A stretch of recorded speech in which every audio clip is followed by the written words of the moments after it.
So before we kick this video off, I just want to go on here and say that, guys, don't just go down in the comment section and say, oh, it needs a transmission, it needs this, it needs that, 4L80 swap it. I actually want like true, you know, people that have been experienced with something like this. I want that kind of help.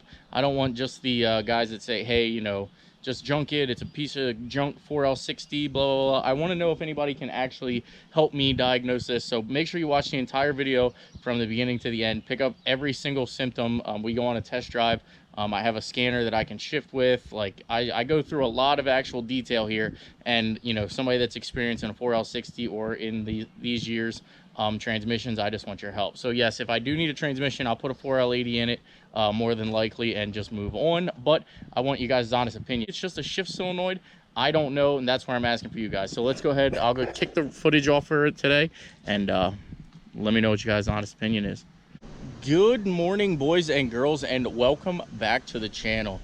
If you guys are new to the channel, I am SendIt Steve, and you're probably wondering why I have the Avalanche out here on the street, but that's okay. I am going to explain that. We are sort of having a little bit of transmission issues with this thing. As you guys did see the video that we did take this thing off-roading, and I absolutely kind of sort of beat the crap out of it.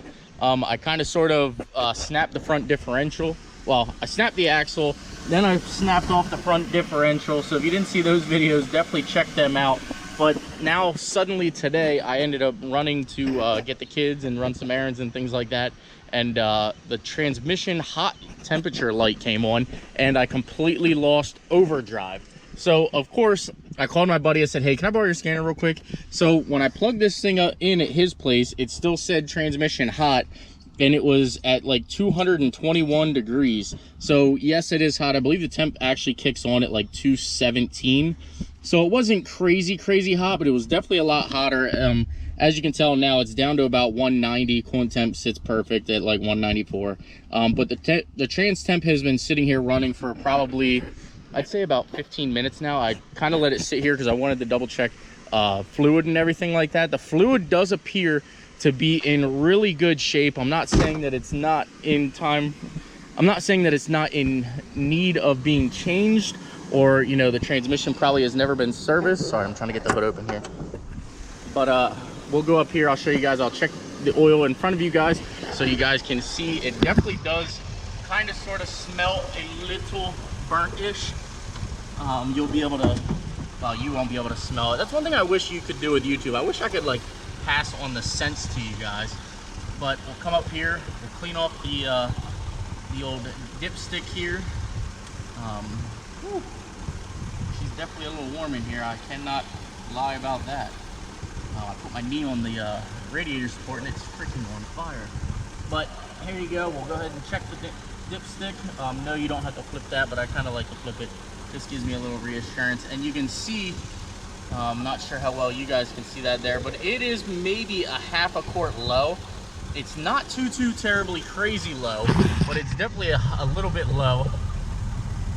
When you smell it, it definitely smells a little burnt, a little torched, but I don't know if it's the case, or I don't know if it's just maybe old fluid. Maybe something happened and there's some dirt or something in the filter. So we're gonna go up here and we're actually gonna drain this thing and see if we can find out, maybe do a transmission service and see if we can't fix this thing. So let me go ahead and I actually have to get the Tahoe moved over. I have to get the F450 out because that's what we're gonna start to drive.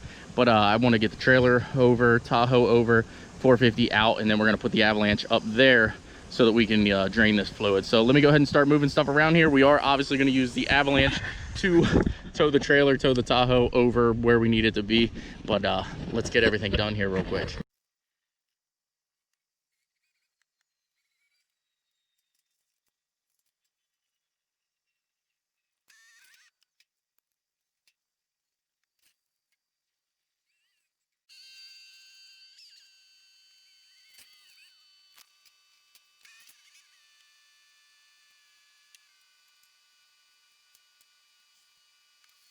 This is kind of a pretty flat area, so I like to work on cars right here. Yeah, sorry about that. I didn't anticipate a plane flying overhead. Anyway, so this is about the flattest area of my property here. So I usually try to work on the cars like right here. So when I get back, I'm gonna take you guys for a little bit of a test drive. We're gonna pull it up here. I don't need to put this thing on jack stands, it's obviously pretty high, but we're gonna then drop the oil pan and everything and see what the fluid looks like. And let me know in the comments down below, what do you guys think? So when I drive it, you guys will obviously see what's happening. I'll try to explain a little bit better. But before we jump in, can we just say of how good the F450 is looking these days? Absolutely cleaned up, looking crisp.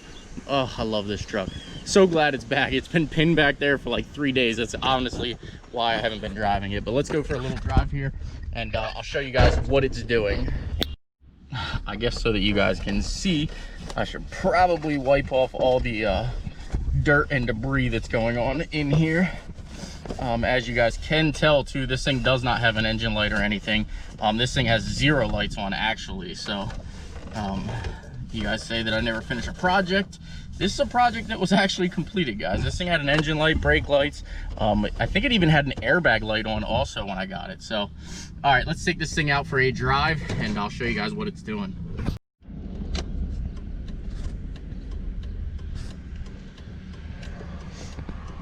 Alrighty guys and girls, as you can tell here, it is in drive. I will then back up a little bit so you can see what is actually going on here. So there you go, you can see first gear goes into second, and then when it tries to go into third, that's what it does, it revs up. Now if I let off, it does still hesitate, you can see. Now the weird part to me, if I pull this thing down into second gear, I then have third gear, like right there's third gear, and then we can actually keep going, which is freaking weird. I don't understand why the indicator will show second gear but actually be in third. So again guys, I'm not sure if this is a transmission issue or if this is something that is electrical, but it's freaking bizarre. Now obviously when we get up here to where we have to turn, you'll be able to then see that it stays in second gear. So the indicator is working. I'm actually on a little bit of a hill and I'm trying to give it gas. All right, so like that's me on a hill. You can see it's actually there. If I go into drive, it downshifts and then it will actually pick up and go.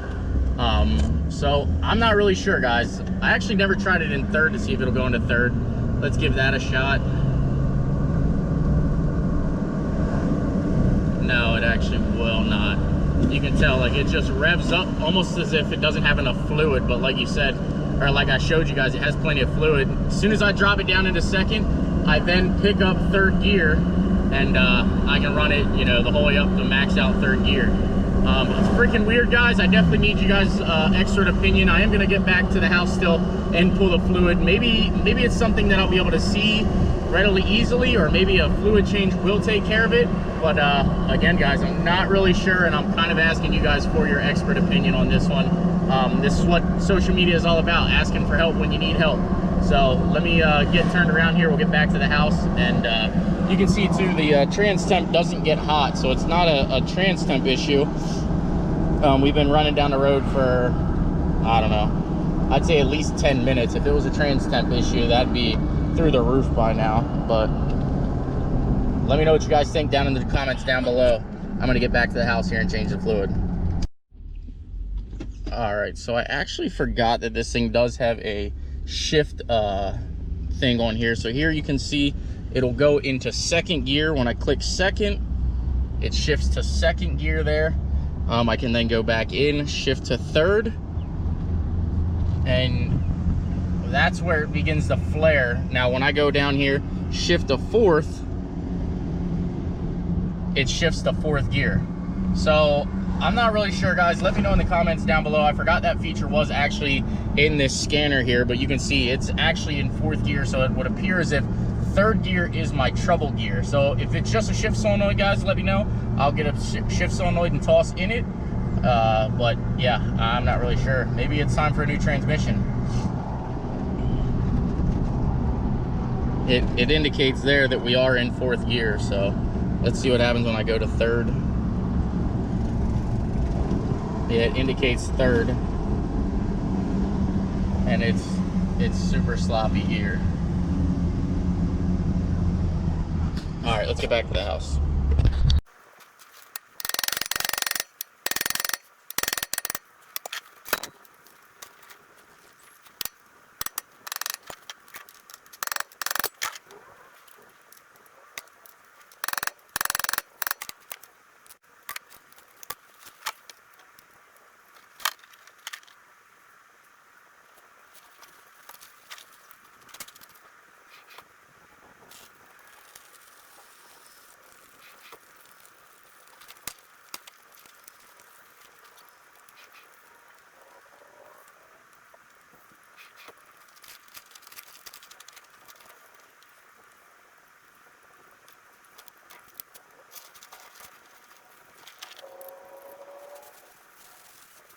kind of doing a flush to it or a fill, or do you think I just am fighting a lost battle at this point? So let me go ahead. I'm going to put you back up under here. I'm going to pull the oil pan down, and then we'll see if there's any like real crazy metal or anything that's laying in there. When I pulled the plug out, there wasn't anything attached to the plug.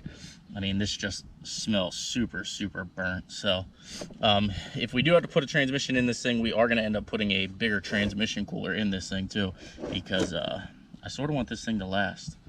All right, let's get the oil pan off. All right, let's get the transmission pan off.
All right, well, we got the pan out here, and it actually doesn't look terrible. I mean, it still obviously smells absolutely horrific, but as you can tell, there's no real metal or anything in here. You guys will just have to let me know in the comments down below. What do you think I should do? I'll probably leave this video up and put this thing back together tomorrow. So if you guys think I should just try to do a new filter and transmission service, I will, and get back to you guys at a later video. But yeah, that's where we're going to, I think, end this video. Oh, let me show you the filter here real quick.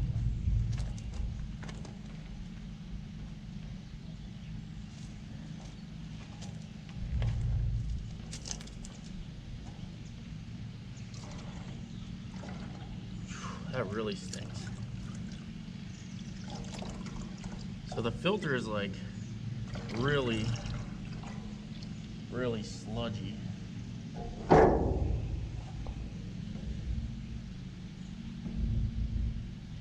there is actually not really metal.